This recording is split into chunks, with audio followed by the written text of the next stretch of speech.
welcome to Kim Talks Resilience, where we share stories of insight and inspiration in life, love, and business with resilient women from around the world. Speaking with authors, entrepreneurs, founders, and coaches to learn their strategies for a more resilient life so we can all build the life we love. I'm your host, Kim Hayden. Alrighty. Welcome back. I'm super excited that you are here sharing your time with me because, I do understand time is pretty precious for all of us. And, today we're going to be talking about how not to waste your time, the self-sabotage and all of this inner dialogue. There was a stat that was just put out today. There was a report done here where I live in Calgary, Alberta. And it's actually a little sad. It says that 53% of all teachers have felt threatened in one way or another. And I don't recall this growing up that we had these issues, but I'm just thinking that, if we weren't in a cycle, the self-loathing and the sabotage and all of these things, we would maybe behave a little bit better because I'm finding a lot of people, need to be a little more gracious to those around them. But if you're not gracious to yourself, how are you going to be gracious to anybody else? So, Jennie Potter is here, and she grew up in a small beach town in Western Canada. And after years of spiraling into self-loathing and self-sabotage, Jennie just knew she had to change her direction. She finally sought help and found the answers to healing through faith, counseling school, coaching certifications, and personal growth. She is a best-selling author of Self-Sabotage No More and is obsessed with helping people identify and remove the hidden emotional blocks that hold them back from living their best lives. She is passionate about identifying tangible ways to release and move through limiting beliefs, emotions, fears, and negative mindsets. She thrives on helping others achieve through faith, vision, release, manifestation, exploration, and powerful daily habits, empowering others in applying actionable ways to break through self-sabotage and start living their best lives today. Let's bring her into studio. Hello, Jennie. And am I saying that right? Is it Jennie? Am I Yes, correct it's in that? Jennie. Yes. I started looking at it going, it's not Jeannie because there's no A, but I've been wrong before. So yay! Yay, thank you I'm so glad much. I got that right. All righty. Beach town. There's a beach in Canada? Oh my gosh, yeah, I'm actually on an island in Canada now, but yeah, I grew up on just a little, just outside Vancouver in a little town called White Rock. There's a beach all along the way there on the west coast, just above Seattle. Just above Seattle. So closer to down south where it's a little bit warmer. No, I think of beaches and it's like, oh, we don't have beaches in Alberta. We don't have beaches in Alberta. Well, we have mountains. We have mountains, right? And badgers and moose and all those other fun things. Okay. Before we dive into going through everything that you're offering and everything that you do on a daily and how you help people and why you're doing this, can you give us a little bit of background beyond the geography? Who is Jennie? Yeah. So thank you, Kim. And let me just say, I love your show, and I'm absolutely honored and thrilled to be on it. So thank you for sharing me with your viewers and your audience. I grew up in a small town, and I had some experiences early on, some trauma early on that kind of colored the way I saw the world and the way I saw myself. And you kind of touched on it right in the introduction when you said about how we think about ourselves and how we treat ourselves is kind of how we show up and then treat others. And I was just in a very dark place, probably all the way up to age 29. I saw myself through the lens of someone who was self-loathing, and I hated to look in the mirror. I called myself ugly. I felt dirty. I felt unlovable, unworthy of love. And I did a lot of stuff that I would call sabotage now. So I showed up in a lot of ways like drinking, drugs, choosing the wrong guys, hanging out with the wrong people. I made a lot of decisions that were not powerful, or they were powerful, but in the wrong direction. So I caused a lot of trauma, like just through my own actions and choices. And then I spent a couple decades climbing out of that mess. So, Your decades must be almost like dog years because you don't look like you're past that 29 mark. well, thank you. But I definitely have had a couple decades of healing and growth, and yeah, just exploring how to heal. And the reason why I got so, I know I say in the intro, like obsessed with helping others, was that it took me so long to heal. Yeah. And I really wanted to help others heal in a way that was faster, in a way that was more efficient than what I had done. And so yeah, go ahead. Yeah, I know. I was going to say, I think we've had very similar journeys in that way. I come from a very trauma-ridden childhood, and and like we're talking DA's office and Mhm. court cases and like everything. And I remember being very angry Mm. all through my 20s, um and it took me until well into my mid 30s before I really started seeing value, even though everybody around me saw value. Yeah. That's Oh. the crazy thing. And going back to this report that just came out around school teachers, Mhm. we have the parents that are coming in. Well, these parents have all gone through, 25% of us have gone through some sort of truly significant, and this is what's documented in courts. Mhm. So if you've got a quarter of the adult population parenting children that are unable to regulate, those kids are going to go to school and be unable to regulate. So I thought it was fortuitous that unfortunately I was hearing this report this Mm. morning when I knew that we were going to be talking, because they were going, call in if you think you know what's going on. It's like, yeah, I do know what's going on. Well, it's wounded people raising wounded people. And then as children, what we do is we set up what we believe we're worthy for. Before the age of 12, we've made a decision. I'm worthy for this. I'm lovable. I'm not lovable. I will be successful. Maybe our parents gave us the messaging that rich people, sure, they're rich, but they're never happy. Or maybe we were told like that kind of life is impossible for you. Or either it was the well meaning aunt, or it was the bully in the schoolyard, or it was the amazing teacher, or it was the cruel teacher that impacted how we see the world. And then, of course, as you mentioned, trauma, when we have trauma that happens to us, that also colors how we see the world. And so, you know, uh, then we start making that, we bring that into our existence over and over. And that's where that whole generational thing. I was thinking about this the other day. I watched, what was the one that Leonardo DiCaprio was just in? It was such a beautiful and such a sad story. Um, I want to say Rose. I can't remember. I apologize, folks. I apologize, but it's one that just recently came out over the holiday season um, on Netflix. But basically, it's the story of how the indigenous in Oklahoma were exploited and married and killed for their oil rights, right? Mm-hmm. And you're watching this, and I started thinking, going, wait a minute, those children's children are still within 7 generations of that trauma cycle. And at some point in time, we have to figure out how to stop these trauma cycles, and get back to nurture, a positive nurture versus that, that nature and nurture. We Mm-hmm. need every generation we can make it better instead of worse. Let's go through what you do for your clients. So first of all, the name of your coaching program is? Well, self mastery, self sabotage to self mastery Okay. is what I do with people, and essentially what I do.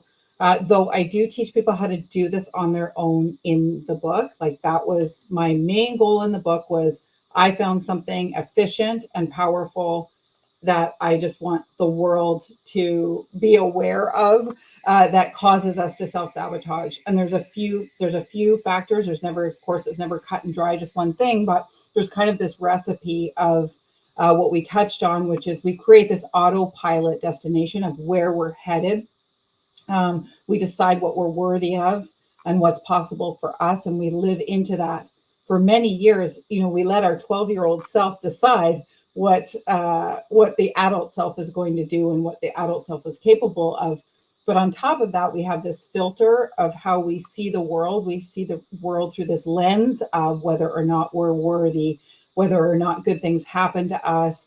And then the biggest factor that was groundbreaking for me and has been so for my clients is identifying emotion that did not process, essentially got stuck in processing when we were younger, or when we went through trauma. So you can very simply identify emotion that didn't process, and I'll explain that further, but that didn't process and got stuck and now gets triggered every time you decide that you're going to get healthy, or you're going to eat differently, or you're going to set a goal to make a certain amount of money, or maybe you see a job you'd love, but you don't apply for it because you don't think someone like you will ever get a job like that. There's all these ways that we sabotage that are actually, there's the obvious ways that I named a few when I was younger that I did, but there's also sabotage that's more subtle. Every day I have friends who for 15 years have been saying that they want to lose 5 pounds. They know the tangible things to do to lose the 5 pounds or the 15 pounds or whatever it is, but they don't do the things. So why? What drives us? And oftentimes it is an emotion that is underlying, that is causing that procrastination or causing that sabotage behavior.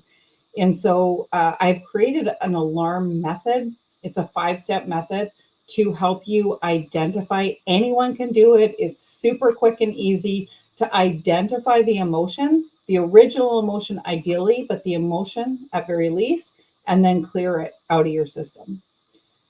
Emotions are a vibration. So when you, for example, if you were to step out onto the sidewalk and you suddenly saw something moving fast, your kidney will pulse fear, the vibration of fear. You will feel fear through your whole body. You will step back onto the curb. It's a tool. Emotion is a tool to guide you, that you like this, that you don't like that this is safe, that isn't safe. And so you have this vibration. Well, oftentimes when we're younger, we're taught, wipe that look off your face. We're taught, like, maybe we're anxious, but it's not appropriate for us to be anxious, or maybe we're mad, but we can't express our anger. And so what happens is we resist the feeling and we repress the feeling. We push it down and we don't let it just, like I always say, bubble up and out. So joy, we feel it bubble up and out. All emotions in a dream scenario we experience, we're like, ooh, it guides us, and we move forward. We allow it, we welcome it as a guidance system. But So yeah. what does alarm stand for? Can you walk us through? So I'm guessing it's an acronym. Yes. Am I So, correct? Okay. and I call it the alarm method because quite often, let's just say you make a decision to go for a run tomorrow morning. That's something you really want to do. And then you wake up in the morning and you hit the snooze button instead of going for the run, and you don't go for that run. So the alarm, it's kind of like we make a decision to do something different and an alarm goes off. It's like this glitch. So when your smoke detector goes off, you don't just go running, screaming out of the house. You check and see, like, oh, it's burnt toast. And you hit Yeah. the In my house, it's usually the dinner bell, but hey. exactly, right? But like, that's the thing, is that you don't just run screaming out of the house. You go and, you reset the smoke detector, wave the broom or whatever you do to turn it off. But what we do when we feel an emotion, a fear or whatever, is we don't do the action, even though it's really just the smoke detector going off saying, warning. Like, we tried this when we were in grade 10 and it really hurt. And so I know that's kind of like an odd way to express it, but our alarm the acronym ALARM, A stands for awareness. So if we were to use something really simple, a simple sabotage behavior like procrastination. So procrastination is a really good example because most of us do it about something. Maybe you're doing it about taxes. Maybe you're doing it about your job. Maybe there's a bill you have to pay. Maybe there's a way you want to eat differently and you're like, oh, I'll do it tomorrow, but tomorrow kind of never comes. So procrastination, if you were to just think about one thing right now that you're procrastinating about, what's the feeling beneath the procrastination? So are you feeling guilty? Are you feeling angry? Are you feeling nervous? Are you feeling mad at yourself? Are you feeling blame, shame, not worthy? What are you feeling? So that's the first step, is just literally having awareness around how you're feeling. You know, you mentioned that in your 20s you walked around angry, right? In my 20s, I just walked around wounded, not knowing I was angry. And I had all this anger I'd pushed down, but I didn't even know that I had it. And so, you know, a lot of us are just unaware of how we're feeling and why we're showing up the way we're showing up. So the A is for awareness. So you identify the emotion. Once you identify the emotion, you locate it. So that's the L. And so location is, where in my body am I feeling this emotion? That's how we know we're angry, sad, anxious, happy, is we feel it in our physical bodies, but kind of no one ever taught us that. So just noticing, where in my body, is it my chest? Is it my stomach? Let's pretend it's procrastination about paying a bill and you feel it in your stomach. Even though you have more than enough money in the bank to pay the bill, you still feel anxious and hesitant about paying it. So now you check in, okay, location, that's my stomach. The next step is to ask the question. So that's A, awareness, L, location. A, ask the question, when have I felt this before? This is a really powerful question. When have I felt this before? You may have something that just pops up, like instantly just pops up, like that time that you got promoted and your colleague didn't, and you felt bad, or you know, in high school when you didn't make the cheerleading team, or you didn't have the right shoes, but you have this funny memory that pops up. Just acknowledge it and go to the next step. But this is most likely the originator, the original unprocessed emotion that's getting lit up in whatever you're procrastinating around. So maybe it's a memory of your parents arguing about money and not having enough to pay the bills. Yep. Okay. And so you have that memory. You notice, like, oh, I felt like that when mom and dad used to argue about money. And then we're going to release it. So this is for R, is the release. We're just going to release the emotion. So the simplest way to release any emotion is to welcome it. But when that was first said to me in counseling school, I was like, what does that even mean? Like, my counseling teacher was like, Jennie, I want you to welcome anger. And I was like, I don't know how. Yeah. And so we're going to welcome it by noticing that location again and just relaxing that area of your body. So just relaxing your stomach. You can even hold your arms out open as if you're welcoming. But just for a moment, the feeling will get more intense and then it will go. Whatever we resist persists, but when we welcome it, we kind of allow it to leave. I do have an action that I call unpacking that is very useful as well. And it's just shoulder to wrist. It's almost like wiping off cobwebs, just a few times doing this and releasing anxiety, releasing anxiety, releasing anxiety, or whatever the emotion is that you're wanting to release. You're just going to release that with that motion. There's actually a reason why this works. But I'm not going to get all sciencey on you. I promise you it works. So you can just clear that emotion out. And then the M in alarm is for mantra. And this is, what are we going to replace it with that we want? So we've released the anxiety. How do we want to feel? Calm, productive, motivated. What's the emotion that you would like to feel, or how would you like to feel about whatever it is that you're procrastinating around?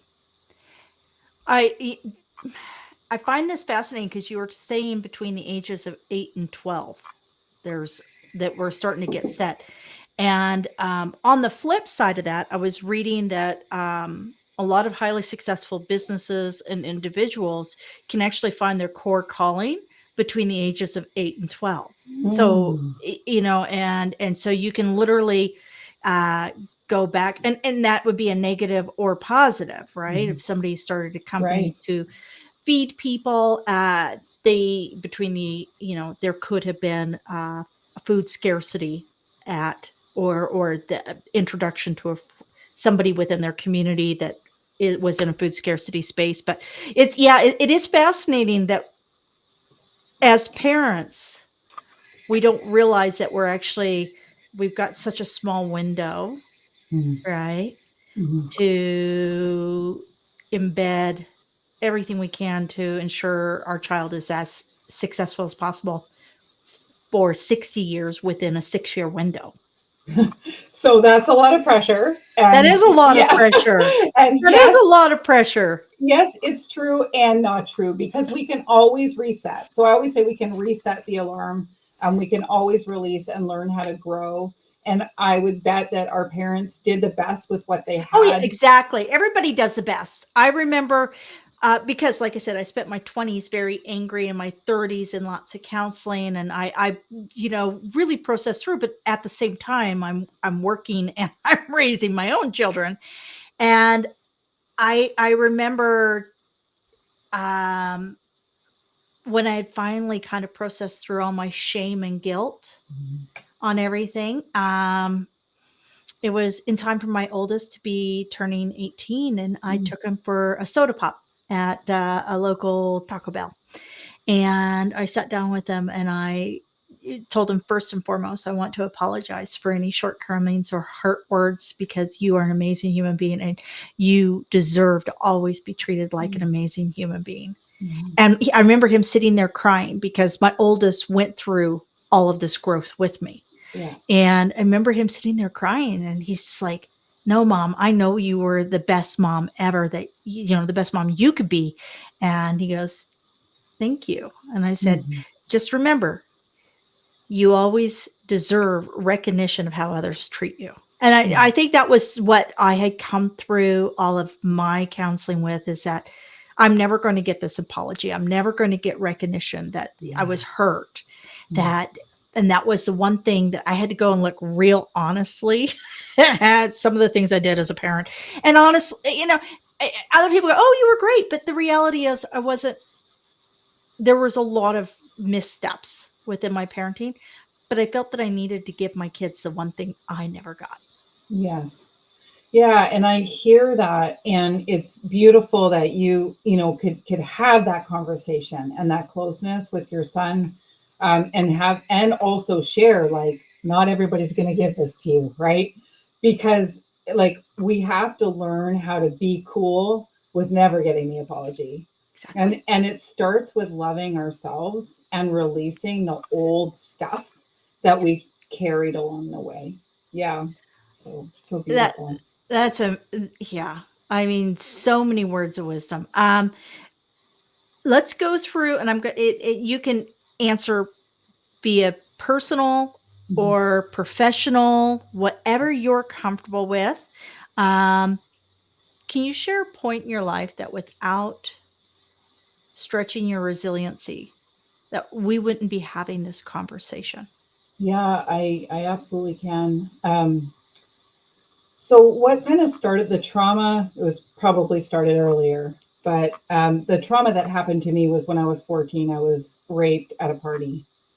And in that moment, up until that moment, I had a vision of who I was. I was a good girl. I just had this self-love. And after that happened, I just had this um, no one's going to ever want me. No one's going to ever love me. I'm not worthy of a good guy. And then I went down a path of dating like not good guys. We don't need to get into that. But the moment that I would speak to answer your question is I had left a very dark relationship. I had been in it for 10 years. It was not healthy. Um, and I was out and I was safe. I had like literally like a sleeping bag on the floor behind me and a couple of bar stools in the kitchen and a few pots and pans, and that was it.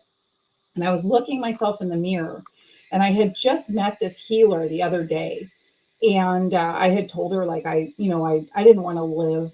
Um, I hated myself, and she asked me like, what do you think about? What are your constant thoughts that you think about on a day-to-day basis? And I looked at her and I said, I'm ugly. I hate myself. How could anyone ever love me?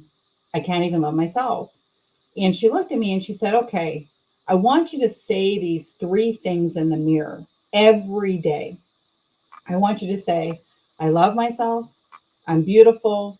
I'm worthy of love.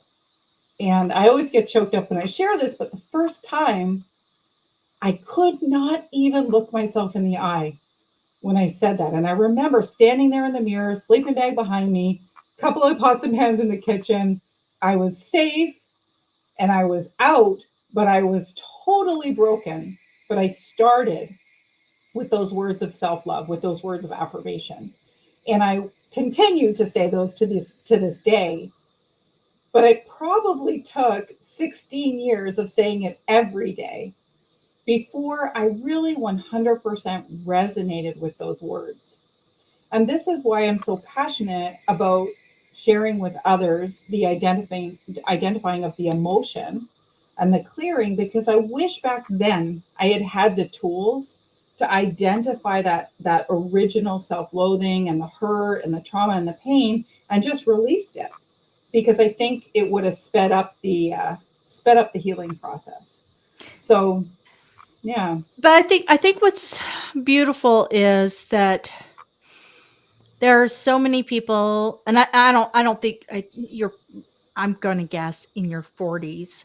So, but you're just coming in. So we have our wisdom years, especially as women, Mm-hmm. and the fact that you're striving to create awareness and balance, I think this is how we move forward as a society, right? This is Mm-hmm. how, and everybody needs to work in their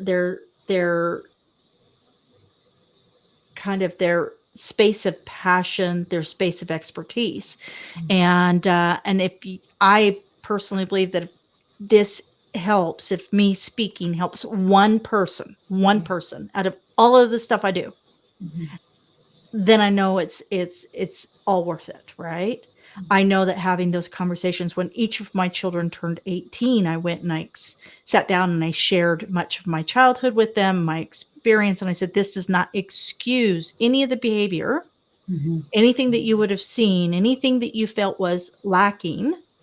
And maybe I was too hard on myself because all my kids go, Mom, You we're did. good. Trust You me, you did did good. okay. But I wanted them to know that if there was anything that stuck out in their head from their youth that would do that self-sabotage, Mm-hmm. I wanted them to know that, first of all, they are getting an apology from me because they were, as a human being just being on this earth, they deserve to be valued and seen and heard. That is, I think, food, shelter, medication, education, and access to information. These are key core things. But if you aren't stable inside, none of this helps one way or the other. I want to talk about your book for a bit. Mm-hmm.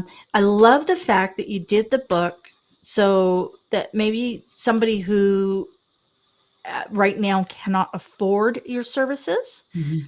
can still have access to your wisdom. I love that. So walk me through your journey of writing the book, and B, what the reader can expect from the book. Yeah. So I really did write it. I had a mentor who I had reached out to, and I was like, "Hey, he had a really, really tough childhood, and he's open.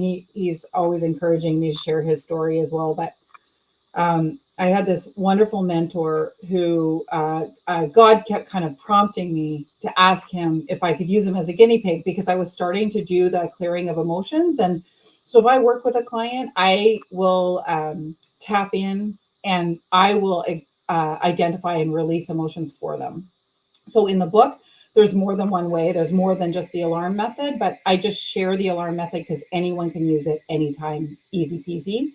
And so I have a method where I connect with clients and I release unprocessed emotions that are loudest, that are affecting their day-to-day life or affecting their goals. So they can bring a goal to me, and we can clear it. So I was working with my mentor, who has, hundreds of thousands of followers. And he was like, it's time for you to write your book. Like you have to write your book. You have to share this with other people. Like people need to know about this. And so that's, that was kind of why I started. I was like, okay, I'll write my book. And I started that journey. But really with the goal of just helping as many people as I could, because when I identified the emotions that were loud for me, that were holding me back, uh, everything shifted. It was as if I was chest deep in water, trying to work towards goals with weights around my ankles. And all of a sudden, I released these emotions, and then I was up on the beach, and then I was up on the sidewalk, and then I was moving towards my goals more easily. The book is really about setting your autopilot destination somewhere new. It's fine that you set it when you were earlier. We all do, usually before the age of 12. Some of us a little bit later in life, some of us a little bit earlier, but most psychologists will agree that before the age of 12, we've kind of decided what we're worthy of. Also, I talk about how you can reset your filter on how you see the world, reframe your childhood, experience life in a new way, let in new opportunity. And then the third, there's lots more in the book, but the third key factor is several ways on how to identify emotions that are blocking you, or like these hidden obstacles that are getting in your way from living your best life, living your divine purpose, or whatever it is that you want to do. So in the book, I talk about the alarm method in depth, but also other methods on how to really get clear on, why do I keep setting this goal and not going for it?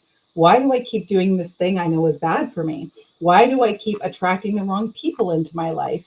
This can apply to health, to wealth, to relationships, and everything in between. So the last thing I want to touch on, Kim, is that it doesn't have to be emotional. Like, it sounds funny because sometimes people are scared, like they don't want to do the work because they're afraid they're going to have this total meltdown. And there's so much myth out there that you have to verbalize your story. You have to remember what happened to you to process it. And you don't. You can literally identify the emotion, release it, and shift forward. So I'm not saying, like, sometimes for some people, they do need to process in a certain way. But for most people, you can have a pretty painless and quick experience of releasing some of the stuff you've been carrying around that you just don't need to carry around anymore. For those of you who are watching, there's a QR code where you can go and get the book. The book is Self-Sabotage No More. And Jennie Potter, can we get that? Jennie It's Potter. okay. Yeah, don't even like. Everyone does that to my name. It's not just you. So it's Okay. so, Okay. yeah. It's the spelling. It's weird. Jennie, can they also, is it on Amazon? Is it on your website? Like, where else can they find this Yeah, book? so Amazon, whatever country you're in, Amazon.ca, Amazon.com, Amazon UK, whatever country you're in, you can find Self-Sabotage No More. And then if you want, you can go to jenniepotter.com, which is JenniePotter.com. And there you can download the alarm method that'll walk you through it in a little bit more depth. And also there's access to my book and other resources. Yeah. And that's the thing I love about this new world that we're in, especially because it's kind of blown up through COVID. I mean, I know that the mentorship, coaching, author space was there before COVID, but I think COVID gave us an opportunity all to slow down a little, to take time and invest in what did we want our lives to really look like. And I love the fact that over the last 6 years, a lot of people have really been able to lean into their superpowers and support others, because I mean, it's not an easy world to navigate, that's for sure. What's another book you know, you said The Big Leap. So why Big Leap by? It's by Gay Henricks, and I just love this book because it comes at it from a different angle, but highlights the how we do come up with these core beliefs that kind of guide what we let in, what we see, what we experience, what we attract, and how we live our lives. And I thought that he did such a wonderful job of highlighting things like why someone might not want the spotlight, for example. So you find you're running and you're doing all the things, and then you get some praise or acknowledgement or award, and all of a sudden you pull back and stop doing all the things that are good, or you hit your goal and pull back. And he just talks about some of the common beliefs that we create that, again, hold us back from really truly living into our gifts and shining brightest. And see, I'm one of these crazy people, and I had this interesting conversation a few weeks ago at a local business club, and uh, this guy has built $100 million company, and he was an oil rig worker, right? Mhm. And but he's worked the last 15 years or so and built this incredible company. I said, oh, you should share that story and how you did it and stuff like that, because I get excited. Like Yeah. when I meet people who are working in their space of passion, and it doesn't matter if it's 100 million or $100.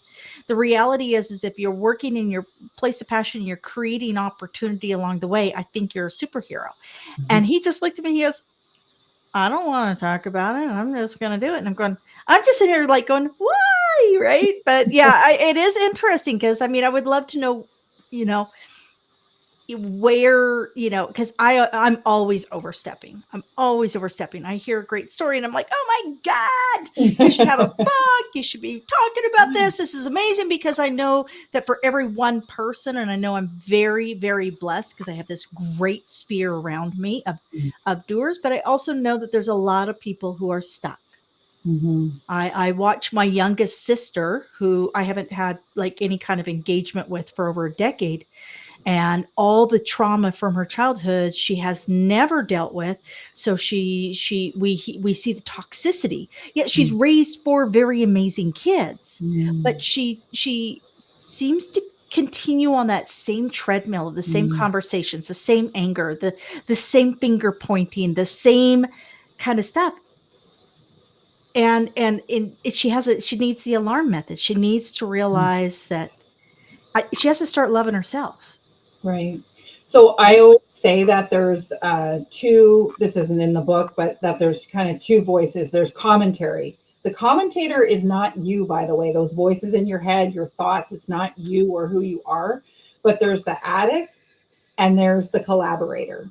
And so the addict will stay on the loop. The addict likes the loop, the same thoughts, same negative thinking, the same self-loathing over and over and over again. So the more you feed the addict, the bigger the addict gets, the stronger it gets. And the collaborator will sit quiet in the corner, but you can enlist a collaborator to get stronger too. How can I look at this differently? How could I heal? How could I view my childhood that was traumatic differently so it can serve me and others? So I hear you. And some people just, are not ready, or are just, the attic is so big that they're just feeding that loop over and over. Yeah, it's so yeah, I just encourage, if you're stuck on that treadmill of negativity and self-sabotage, at the very very minimum, just go to Jennie's website, download free resources. Right? This is that like stage. So we've got no like trust. You now know who Jennie is. You now know who she is. So if you want to learn to like her so you can then trust her with your time or money, right? Or leadership, go and check out all her resources. Where else can we find you? I notice you have an Instagram. Yeah, I'm Instagram, on yeah. Instagram. I'm on Facebook.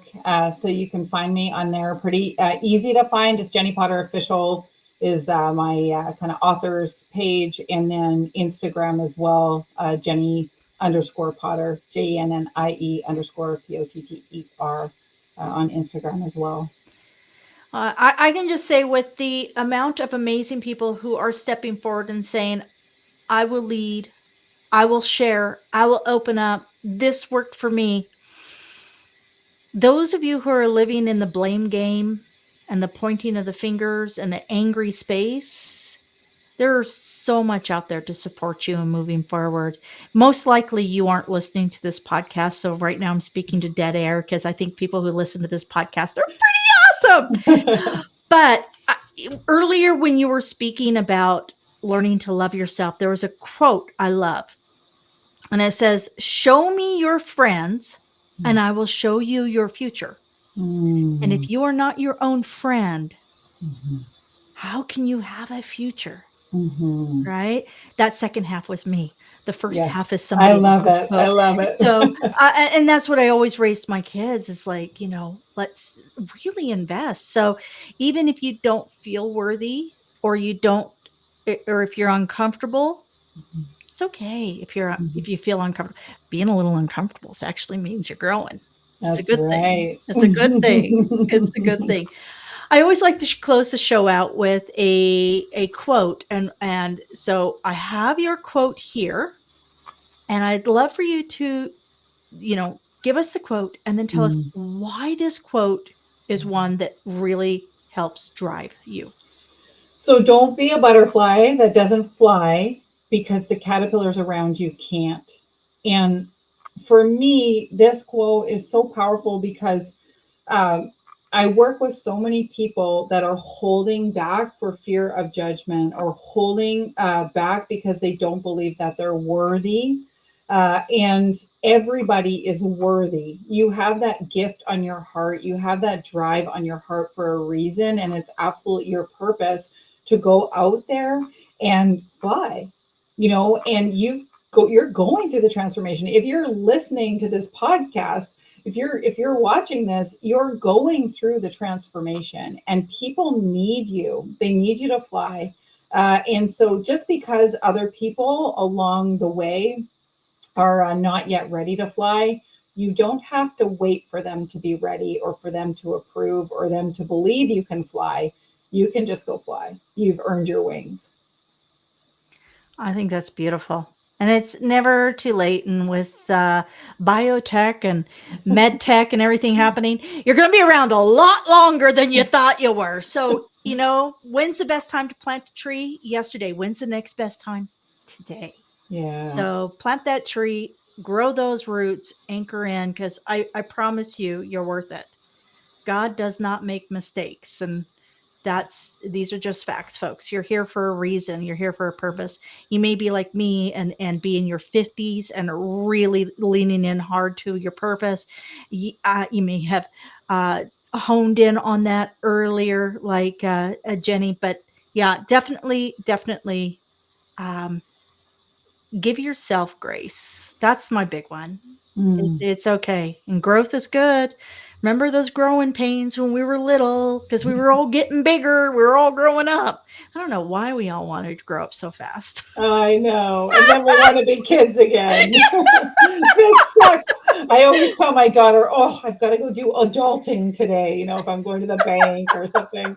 Like, how did that happen? How did that happen? How did we all become adults? I mean, had our parents known, had the people before us known. You know what, Jennie, I really, really appreciate your time. And I'm going to say thank you for sharing your wisdom and insight through the book, through your website, through all the tools and things that you put out there, all the resources. I know how much work that all takes. And, and I know that you're working to pay it forward. So I really appreciate that. Thanks, Kim. And thanks for all you do to contribute to help people grow and share their message as well. Excellent. All right, folks. Thank you for joining me here. Thank you, Jennie. This has been an amazing talk. Definitely one I can relate to. And until next time, like I say, people, just give yourself some grace, give yourself some space, and be good to yourself. That's all I'm asking. Be good to yourself, and watch this super duper outro. Thank you for joining us here today at Kim Talks Resilience. I'm your host, Kim Hayden, and I'd love to invite you to our resilient community at resilientgift.com. That's resilientgift.com, and we'll send you our magazine and tickets for upcoming events and all sorts of cool things we do here. So be sure to keep watching, and you know what? Don't forget to like, subscribe, comment, and share, because we all know that sharing is caring.